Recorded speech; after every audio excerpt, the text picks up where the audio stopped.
नमस्कार मित्रों, आपका स्वागत है हमारे चैनल जिज्ञासा पर। दोस्तों, आज मैं एक बहुत बड़ी पेंटिंग बनाने जा रहा हूँ। मुझे उम्मीद है कि ये पेंटिंग आपको बहुत पसंद आएगी, क्योंकि ये पेंटिंग है मोनालिसा की। अच्छी लगी ना? आज लियोनार्डो दा विंची ने इसे देखा होता, जिन्होंने बनाई थी असली मोनालिसा, तो वो भी मुझसे रश करते कि इतनी अच्छी पेंटिंग मैं कैसे बना सकता हूँ। पर यह पेंटिंग इतिहास की सबसे रहस्यमय पेंटिंग में से एक है। आज भी ये फ्रांस के लोवर संग्रहालय में रखी हुई है, मगर इसके पीछे इतनी कहानियाँ, इतने रहस्य हैं। फ्रांस के लोवर संग्रहालय में रखी हुई है। फ्रांस में है लोवर संग्रहालय, उसमें रखी हुई है। इसे आप लोवर भी कह सकते हैं हिंदी में, क्योंकि वो एक संज्ञा है। तो दोस्तों, इस पेंटिंग को 1503 से लेकर 1506 के बीच में बनाया गया। लियोनार्डो दा विंची जो खुद बहुमुखी प्रतिभा के धनी थे, जब सोचिए राइट बंधुओं ने सालों बाद 1900 में करीब हवाई जहाज बनाया है, 1800 के लास्ट में, तब उन्होंने सालों पहले, उस समय 1500 में उन्होंने उड़ने वाली एक मशीन की संकल्पना कर ली थी। और तो और वो मानव शरीर के इतने अच्छे ज्ञाता थे कि उसमें क्या क्या होता है। एक बहुत अच्छे चिकित्सक थे, अगर आपको ना मालूम, पेंटर तो थे ही थे लाजवाब।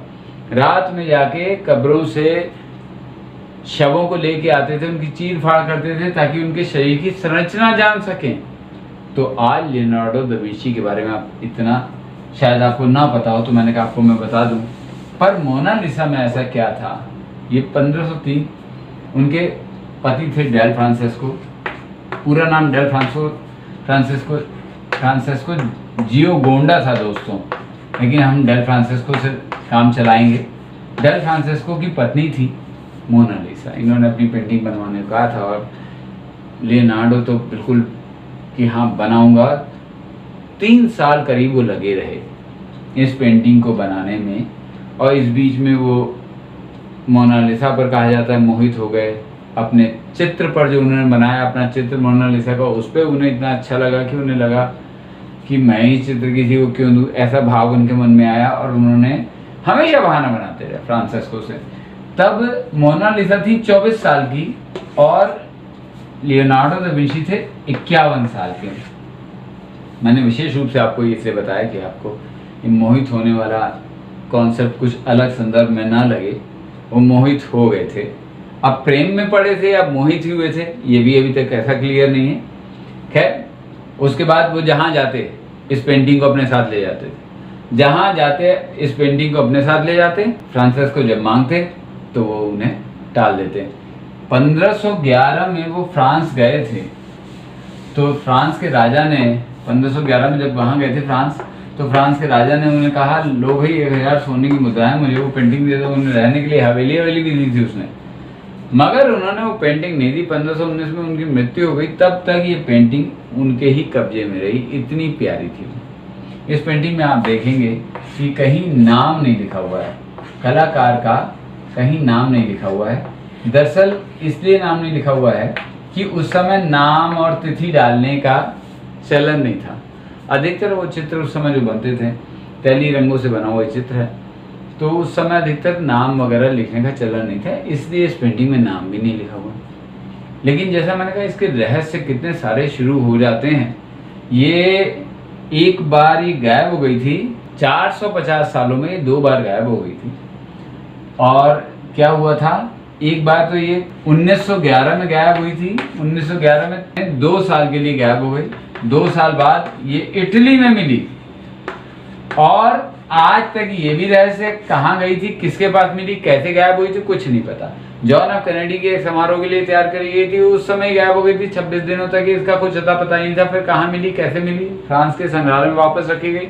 ये सारी कहानी आज भी एक रहस्य। लेकिन इसके अलावा भी बड़े सारे रहस्य हैं। उन रहस्यों में तो आपको बताएंगे तो आपको बड़ा मजा आएगा, क्या क्या दावे किए गए हैं। 2007 में एक पास्कल कोटे थे, फ्रांसीसी इंजीनियर थे, फ्रांसीसी अभियंता थे, पास्कल कोटे नाम था।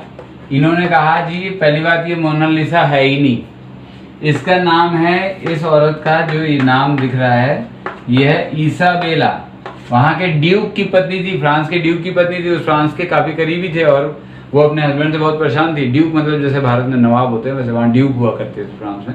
उनका कहना था इसाबेला उनकी वाइफ थी और ये वास्तव में पेंटिंग इसाबेला की है, इसे मोनालिसा की क्यों कहा जा रहा है। इसके अलावा एक दांतों के डॉक्टर थे, जापान के एक दांतों के डॉक्टर थे, जापान देश के रहने वाले। उन्होंने अलग ही बात बताई। उन्होंने कहा जी आप देख रहे हैं ना ये जो मोनालिसा, इसकी जो रहस्यमयी मुस्कान आप देखते हैं, ये मुस्कान दरअसल क्या है, ये मुस्कान इस वजह से है कि उसके आगे के 2 दांत टूटे हुए थे। खूबसूरत नहीं थी, बदसूरत थी उनके हिसाब से। 2 दांत आगे के टूटे हुए थे और वो दांत खराब ना लगे इसके लिए वो जीभ से अपने होंठ को आगे ठेलती थी। तो वो मुस्कान जो बनी है वो जीभ से आगे होंठों को ठेलने की वजह से बनी है। वो दंत विज्ञानी थे, उन्होंने इस पेंटिंग पे दंत विज्ञान के सहारे से काफी सारा काम किया।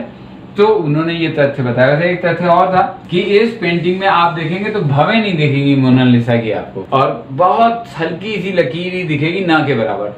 पर कहा जाता है उसमें भवें थी, हमेशा से ऐसा नहीं रहा है, लेकिन वक्त के साथ पेंटिंग का वो हिस्सा वक्त के साथ खत्म हो गया, क्षरण हो गया उसका, ऐसे समझिए, इसलिए उसकी भवें नहीं दिखाई पड़ती। लेकिन जो अंतिम दावा है, जो ज्ञात मेरी नजर में अंतिम दावा है दोस्तों, वो किया है अमेरिका के कंप्यूटर वैज्ञानिक थी कहना चाहिए, लिलियन जी, लिलियन। इन्होंने जो दावा किया है 1986 में, वो तो आप सुनेंगे तो हैरान रह जाएंगे, मैं भी हैरान रह गया था। इन्होंने कहा है ये पेंटिंग किसकी है, मोनालिसा की नहीं है। ये पेंटिंग फिर किसकी है? बोली मैंने पहचान लिया, ये पेंटिंग है खुद लियोनार्डो दा विंची की। लियोनार्डो की पेंटिंग है। उन्होंने बकायदा कंप्यूटर के सामने एक लाल चौक से चित्र अपना भी बनाया था लियोनार्डो दा विंची ने। तो उस चित्र को इस चित्र के करीब रखा।